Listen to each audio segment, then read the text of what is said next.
saw him say publicly, I don't even consider Meri my wife. And if she were to go find another guy, it wouldn't bother me. And that was a turning point for me. Meri wants love in a specific format, in a specific way. It's something that she wants. And I have a different kind of love in a specific way and format for her. We can fake through this. And I'm willing to actually put more effort into that fake if you want to. But what you're asking for, I don't have to give you.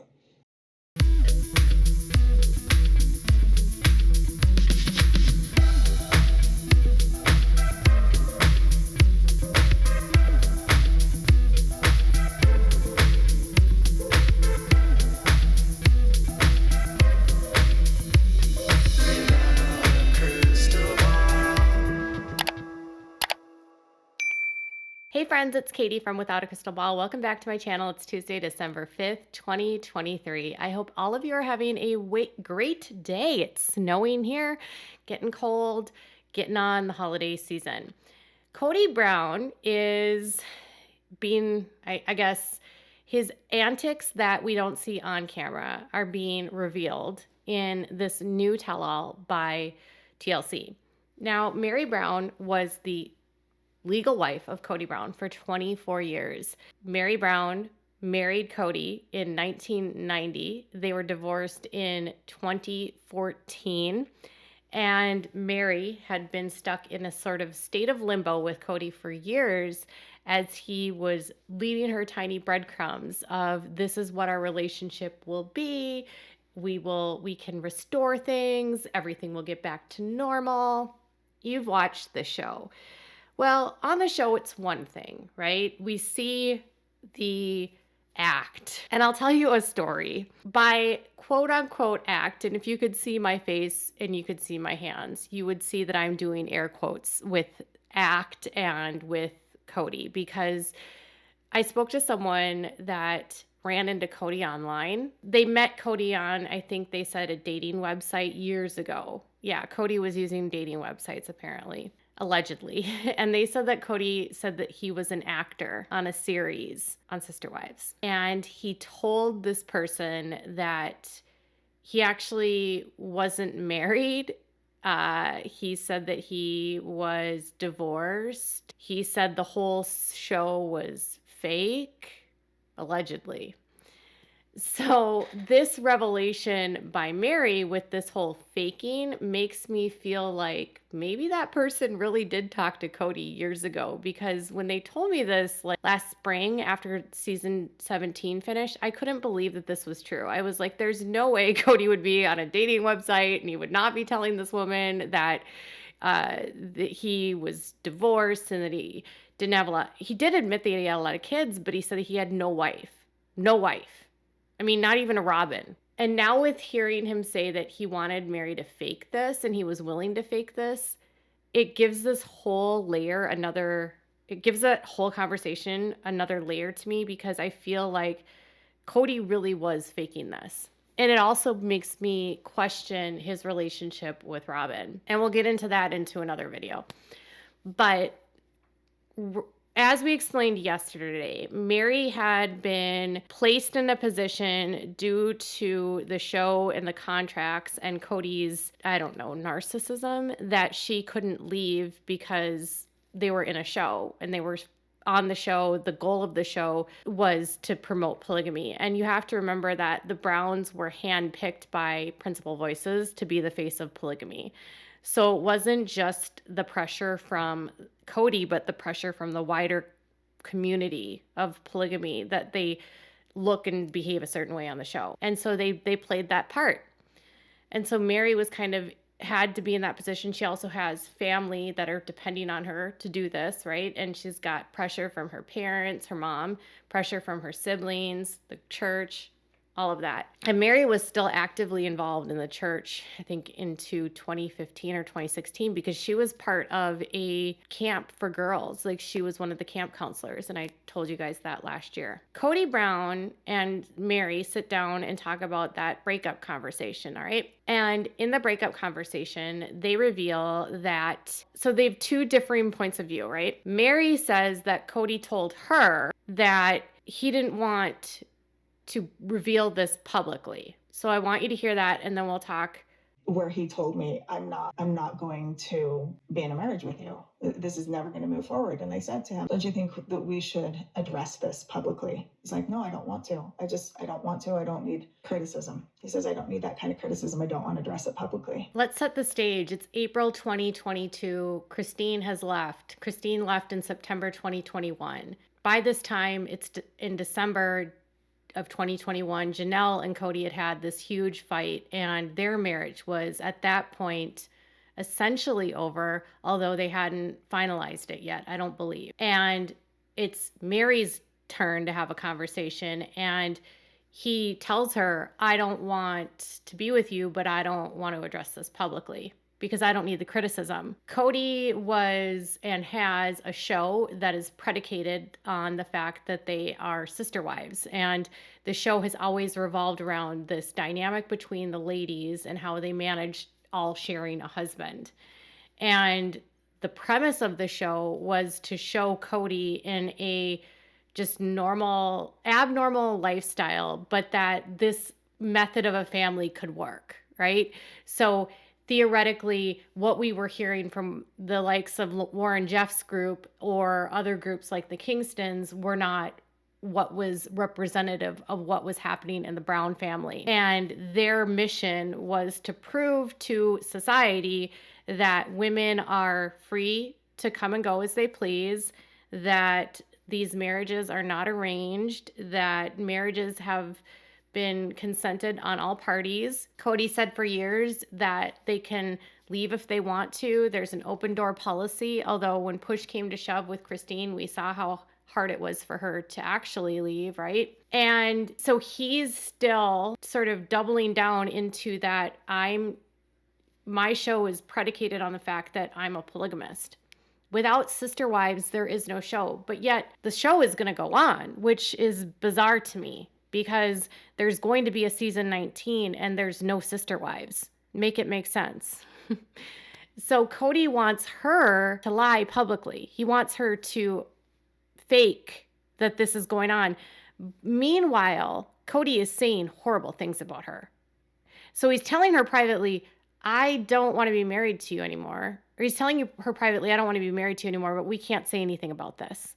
But then he's saying things about it publicly, and she's not allowed to address it, because that's the power dynamic that happens in these relationships. The men have all the power, and she's just supposed to go along with it. And I think because she enabled it for such a long time, he assumed she wouldn't push back. But I think he underestimated how far she had been pushed away. And I did continue to have a couple of conversations, but he still wasn't really wanting to do it publicly. And I didn't think that was fair. I felt like it was something that needed to be documented. He didn't say it to you publicly. Correct. And that's where you had an issue. I was owed that. I was owed him having that conversation with me publicly, instead of seeing it after the fact. Even though privately, Cody didn't want her to say anything publicly, like he's telling her privately, I don't want you to say anything publicly. Cody is then going and saying things publicly like, I don't consider myself married to Meri anymore. So he's saying, you can't say anything publicly. I don't want to say anything publicly.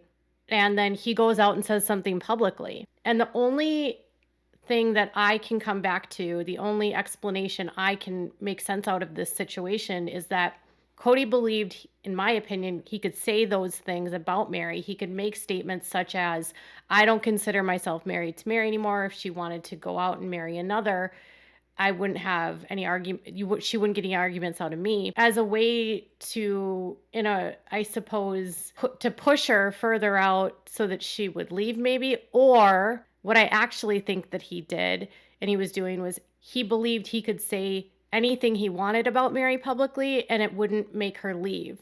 And so then on the show, it would be this storyline of, how does Meri not get it? Why is Meri staying with him? I mean, look at everything that he's saying about her. Oh, Meri, she's just a doormat. Meri the doormat. And then Cody can look like Meri's just hanging on for the sake of hanging on, and she's not doing anything about it. He can make her look desperate. He can make her look pathetic. unstable almost, that she wouldn't understand that he wants her to leave.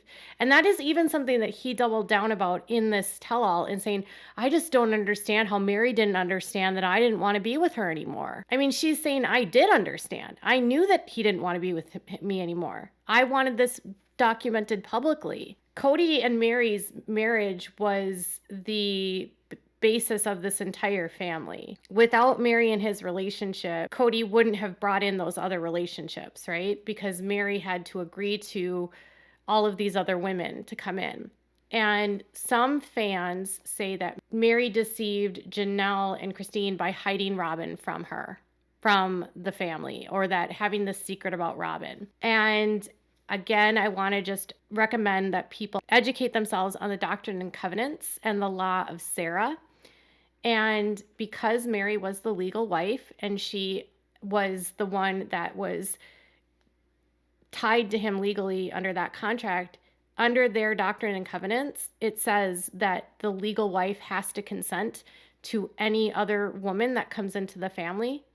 Kody didn't do this with Meri. He brought in Janelle without her consent, and Christine essentially came in without her saying anything. And with Robin, I don't think Meri was as involved as Kody, Robin, and Meri have said on the show. I think that's another stretch of the imagination. But either way, Janelle and Christine have no say. In the Doctrine and Covenants, the women that are plural wives, which are referred to as concubines, don't have a say on whether or not a man can bring in another woman, period. So it's not that she left anyone in the dark. Their faith says that Janelle and Christine do not have to and do not get to say if this is something that they want. And that's why Kody always said they agreed that this would be, I would have more wives. That's their agreement. That's why he says that. That's why he doesn't say that about Meri, because Meri had to agree to every woman.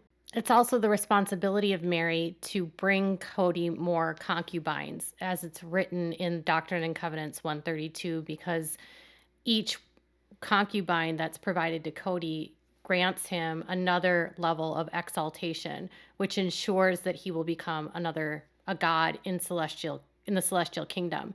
So Meri's duty is to continue to try to approve or consent to other wives to help her husband become exalted. And the concubines are only brought in to help breed more children for the kingdom of the man. So Janelle, Christine, and even Robin, when she came in, are in an inferior position because their only reason to come into the family is to breed more children for Kody, which is, again, one of the reasons why Kody wanted to adopt the kids, because he wanted those numbers for his kingdom. They leave out the details of the faith, which misleads fans and creates confusing narratives about the women as though they're being villains, when it's the doctrine and the covenants and their faith that has created this incredibly unhealthy dynamic for the women and all of the control for the man. And if she didn't agree, and she really has to agree, and she can't really say no to him because he's the priest of the family. So if Meri doesn't agree, none of these women can come in. But Janelle and Christine don't have to agree. And that's why he treats Meri and Robin different, because Meri and Robin are legal wives. Meri was a legal wife. Now Robin is a legal wife. So Robin would have to consent to any other wives that come in now if he does that. And I don't know if he will. Meri's not the one deceiving anyone. It's their faith that says this is how it is. And I think, unfortunately, because the show leaves out all of the rules of this belief system, people are led to believe that it was Meri willingly choosing to deceive Janelle and Christine, and that's just not true. Kody is the one that makes the choice that he's going to bring in a wife. And Meri, as the first wife, could say no, but more than likely won't say no, because she knows that if she does say no, she'll get a riot act from him. She was an enabler before Robin, 100%. And she 100% deserved to have this conversation with Kody about the end of their relationship. And Kody wanted her to keep acting and pretending because he believed she would act and pretend, because that was her position their entire marriage. She was always acting and pretending for him because she had been brainwashed, she had been conditioned, she had been controlled by him for such a long time. He didn't expect her to rebel, and she did. So because of that, he believed he could say anything about her, and she wouldn't do anything. And she's completely different today in 2022, 2023 than she was then. So, a lot of people say, well, why did Meri stay around so long? How many times does it take a woman that's a part of a DV cycle to leave? Say on average 7 times. On average, it takes a woman a very long time to realize, one, that they're a part of it. There's also bonds that are formed that are confusing. They develop a relationship where they're in love with the person that's hurting them because there's a honeymoon cycle, and then there's just a cycle. And if you know the cycle of DV, you know that it's not as easy as Meri just saying, I consented to this, period. I see a lot of comments very shameful of all of the different women and why they stayed. And I think until you understand the dynamics of it, of DV, you can't blame them. So when Meri is saying he wants me to fake it, he doesn't want to have this conversation publicly, and she pushes for the public conversation, and then that's when it ends. But Janelle, even within all of this, doesn't have the level of compassion for Meri, which is very strange. And she is confronted by Suki about Meri leaving and said this. I don't know why Meri hasn't left before now. I would have. It's been apparent. She said that Kody never told her straight to her face. I mean, And that's what she was waiting for. I mean, I guess because he told me so much, I figured he was telling her. I don't know. If he wasn't, then that's a really unfair and uncool thing to do. Christine showed a lot more compassion and empathy for Meri than Janelle did in this tell-all. And I think what kind of surprises me about Janelle is that she knows personally from her own relationship with Kody how much he doesn't communicate with her, how he doesn't try to call her, doesn't try to talk to her. And so it's very wild to me that she wouldn't be able to connect the dots, that even though Kody is telling her something, that doesn't mean he's telling the other person that. She assumes that maybe she's the only one that has these communication problems with Kody. I'm not sure, but she has been very outspoken this season about how the lack of communication with Kody has been so significant, and that Kody says publicly that he wants to reconcile with her, and then privately he's doing none of the sort.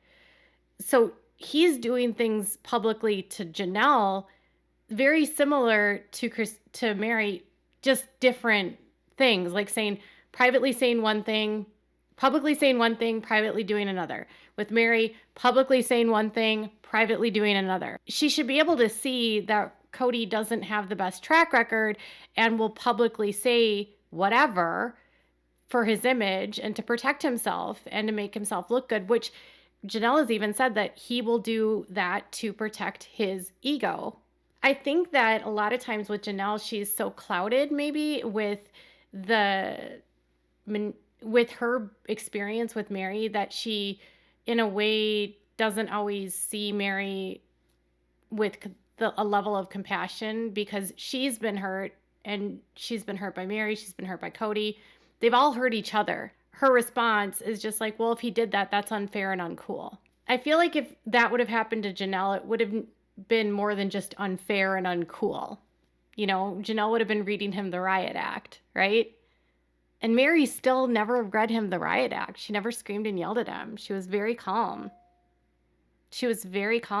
And then at the very end, Meri makes a statement that I think sets the stage moving forward. And I think if you understand anything about this video, you'll understand that leaving Kody isn't as simple as leaving Kody. Meri had to find a public way to make him say it to her and have the conversation publicly for her to leave. Otherwise, Kody would have kept her in a system that she couldn't get out of. Of all of the women, of all of them, Meri really did, in many ways, have to escape, more so than anyone else because of her position as the first wife and the authority that she held within the family, and Kody not wanting to let go of that, and Kody not wanting to let go of the show. But this is what she said to Suki. Did you pick up the phone and just call him? I don't think he would have heard me. Really? Mm-mm. But isn't it not about him hearing you? Isn't it about you being heard? Oh, my voice will be heard. I will no longer be silent. Meri learned a long time ago that pushing back on Cody and expressing her point of view and sharing her thoughts and her feelings only made him more aggravated. And that when she did push back, it created conflict and consternation in the family. And so she's been very muted, very quiet, very not present on the show for years during this separation from Cody. Because I'm assuming in many ways, Meri just doesn't feel like it's worth it to engage in any sort of dialogue with anyone. And some of them don't even speak to her. So you have Meri now saying, I'm no longer going to be silent. And I hope she uses that voice to just share her side of the story because, you know, the one thing about a narcissist is when there is silence, they will fill in the blanks and they will spread a narrative about someone. And I feel like Cody has projected a lot of his own behavior onto Meri. And I'm not saying Meri is perfect because no one in this family is perfect. No family member is perfect. No adult is perfect. All of them have hurt each other. All of them have probably caused pain to the children. None of them were perfect parents. But Cody, of all of them, was the worst. And it's not, in my opinion, fair that everyone gangs up on Meri instead of Cody. But they didn't because in their belief system, Cody was a god. They were viewing Cody as a god because through Cody, they were going to go onto their own planet and become gods and goddesses. The god can never be wrong. If the god says that Meri is evil, then Meri is evil and wicked. And that's the problem in this cult. No, the women are not perfect. Yes, the women can hurt the children. Yes, the kids can have grievances with who's the actual villain here. It's certainly not Meri. And she certainly did have to escape Cody and put this on public record because he would have preferred to continue to fake it. And he would have done it. And he would have faked it to protect his ego, to protect the show, to protect his reputation, to make himself look good, to be able to humiliate her and degrade her and keep her submissive to him.